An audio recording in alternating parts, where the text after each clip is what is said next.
తిరుమల క్షేత్రానికి వచ్చే భక్తులను స్థానిక ఆటో డ్రైవర్లు భయభ్రాంతులకు గురిచేస్తున్నారని హిందూ సంఘాలు మండిపడ్డాయి. తిరుపతిలో ఆటో స్టాండ్ ఆగడాలు మితిమీరిపోతున్నాయి. ఎస్పీ ఆఫీస్ వద్ద స్వామీజీలు నిరసన తెలిపారు. భక్తులపై ఆటో డ్రైవర్ దాడిని నిరసిస్తూ తిరుపతి ఎస్పీ కార్యాలయంలో ఫిర్యాదు చేశారు. తిరుమలలో ఇలాంటి దాడులు జరుగుతూ ఉంటే దేశం నలుమూలల నుంచి వచ్చే భక్తులు భయభ్రాంతులకు లోనవుతారని అన్నారు. హిందూ సంఘాల ఆందోళనపై మరింత సమాచారం మా ప్రతినిధి గిరినాథ్ అందిస్తారు. శ్రీవారి దర్శనానికి వచ్చిన భక్తులపై ఆటో వ్యక్తుల దాడిని ఖండిస్తూ కూడా సరే తిరుపతిలో ఇవాళ పెద్ద ఎత్తున హిందూ సంఘాలు అదేవిధంగా పీఠాధిపతులు కూడా సరే ఎస్పీ కార్యాలయం ముందు నిరసన చేసి ఫిర్యాదు చేయడానికి వచ్చిన పరిస్థితి అయితే కూడా ఉంది. భక్తులు నిలువు దోపిడీ చేస్తున్న ఆటో డ్రైవర్లను తొలగించాలి, ఆటో స్టాండ్లు తొలగించాలంటూ కూడా సరే పెద్ద ఎత్తున అయితే నిరసన తెలియజేస్తున్న పరిస్థితి కూడా మనం చూసిన పరిస్థితి. అయితే ప్రజా రవాణాలకు పాదరక్షలకు ఇబ్బంది కలిగిస్తున్న ఆటో స్టాండ్లు అంటూ కూడా సరే చేస్తున్న పరిస్థితి. కొంతమంది పీఠాధిపతులు మాట్లాడుతున్నారు. చెప్పండి, ఎందుకు నిరసన చేస్తున్నారు? ఇవాళ మీ యొక్క ప్రధాన డిమాండ్ ఏంటి? ప్రపంచ పుణ్యక్షేత్రం మన తిరుపతి దేవస్థానం.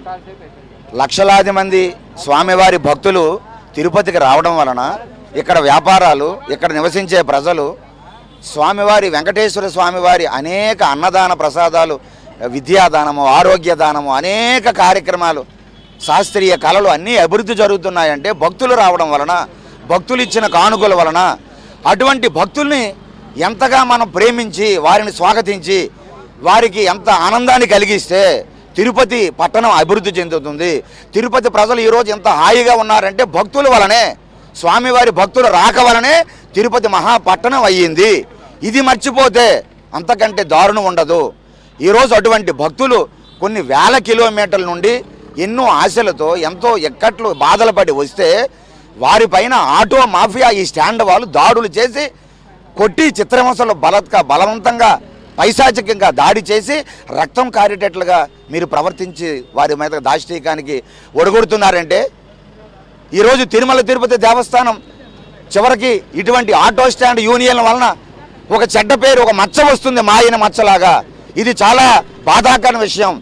ఇటువంటి అనాథరైజ్డ్గా ఈరోజు మెట్రోపాలిటన్ సిటీస్ భారతదేశంలో ఎక్కడ ఆటో స్టాండ్ యూనియన్లు లేవు, స్టాండ్లు లేవు, ఆటో స్టాండ్లు లేవు ఎక్కడ. అటువంటిది తిరుపతిలో ఏమిటి దారుణం? వారి చట్టాన్ని చేతిలో తీసుకొని గతంలో కూడా ఎన్నో సంఘటనలు మనం చూసాం. ఆటో ఈ మాఫియా బరి తెగించి భక్తుల మీద దాడులు చేశారు. కాబట్టి వీటిపైన కఠినమైన చర్యలు టీటీడీ అధికారులు, పోలీస్ యంత్రాంగం చేయకపోతే భక్తులు బాధపడతారు, భక్తులు రాక తగ్గిపోతుంది, వెంకటేశ్వర స్వామి మీద మచ్చగా మారుతుంది. కాబట్టి ఎవరైతే ఒంగోలు భక్తుల మీద దాడి చేశారో ఇది ఒంగోలు భక్తుల మీద దాడి కాదు, వెంకటేశ్వర స్వామి భక్తుల మీద దాడి, ఇది హిందుత్వం మీద దాడి ఇది. కాబట్టి ఖచ్చితంగా ఎవరైతే ఆ ముస్లిం వ్యక్తి, ఆ షరీఫ్ అనేటువంటి వ్యక్తి వారి పరివారంతో మొత్తం హిందుత్వం మీద, హిందూ భక్తుల మీద దాడి చేశారు. దీన్ని మేము తీవ్రంగా ఖండిస్తున్నాం. దోషుల్ని కఠినంగా శిక్షించాలి.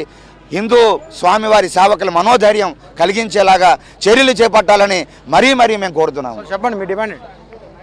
మా యొక్క డిమాండ్ ఒకటే, వెంకటేశ్వర స్వామి సన్నిధికి వస్తున్నారంటే తమ యొక్క కష్టాలను తొలగిపోవాలని భక్తులు ఇక్కడికి వస్తున్నారు. కానీ స్వామి మీద నమ్మకం వచ్చినటువంటి భక్తులకు ఇక్కడ కష్టాలు కలుగుతున్నాయంటే దీని మీద రాష్ట్రాలలో ఉన్నటువంటి ప్రతి ఒక్క ప్రభుత్వ అధికారులు కూడా ఆలోచించాల్సినటువంటి విషయము.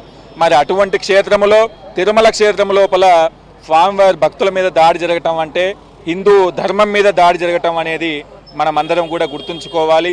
ఈ దాడులు పునరావృతం కాకుండా ప్రభుత్వము చర్యలు తీసుకోవాలి. అలాగే ఇక్కడ ఉన్నటువంటి రక్షణ వ్యవస్థ ఏదైతే ఉందో అది కట్టుదిట్టమైనటువంటి ఏర్పాట్లు చేసి క్షేత్రానికి వచ్చేటువంటి భక్తులకు పూర్తి విధంగా సహకరించేటట్టు ముందుకు వెళ్ళాలని మేము భావిస్తూ ఉన్నాం. గతంలో కూడా చూసాం, శ్రీవారి పాదాలకు వెళ్ళేటప్పుడు కూడా సరే ఆటో డ్రైవర్లు అయితే దాడి చేసిన పరిస్థితి ఏ విధంగా? ఓం నమో వెంకటేశాయ. గతంలో కూడా చాలాసార్లు ఆటో డ్రైవర్లు భక్తుల మీద అనుచితంగా ప్రవర్తించడము అందరికీ తెలుసు. ఈ హిందూ సంఘాలన్నీ ఎస్పీ గారికి, కలెక్టర్ గారికి, కమిషనర్ గారికి ఇక్కడ జరుగుతున్న ఇష్యూస్ని మేము చాలాసార్లు చెప్పి ఉన్నాము. ఈరోజు మళ్ళీ ఇంకొకసారి చెప్తూ ఉన్నాము. ఆ వీడియో చూస్తే దారుణంగా కొట్టడము తొయ్యడము కూడా కాదండి, దారుణంగా అంటే ఒక దెబ్బ పడితే చచ్చిపోయేటట్లు అంత భయంకరంగా కొట్టి ఉన్నారు. ఈ ఒక్కటి మనము పరిశీలించకపోతే ఎస్పీ గారు, కలెక్టర్ గారు, కమిషనర్ గారు, టీటీడీ ఈవో స్పందించి భక్తులకి రక్షణ కల్పించాలి అని ఇక్కడున్న హిందూ సంఘాలన్నీ కోరుతున్నాయి. భక్తుల రక్షణ లేకపోతే తిరుపతి లేదు. భక్తుల రక్షణ లేకపోతే కొండకు వెళ్ళే వాళ్ళు ఉండరు. అట్లాంటప్పుడు రక్షణ కల్పించేదానికే మన వ్యవస్థ అంతా ఉంది. మీరు ఇంకొకసారి ఆలోచన చేసి గట్టిగా ప్రయత్నించి ఇట్లాంటివి రిపీట్ కాకుండా చూడాలని ఎస్పీ గారిని, ఈఓ గారిని, కలెక్టర్ గారిని, కమిషనర్ గారిని కోరుతున్నాము.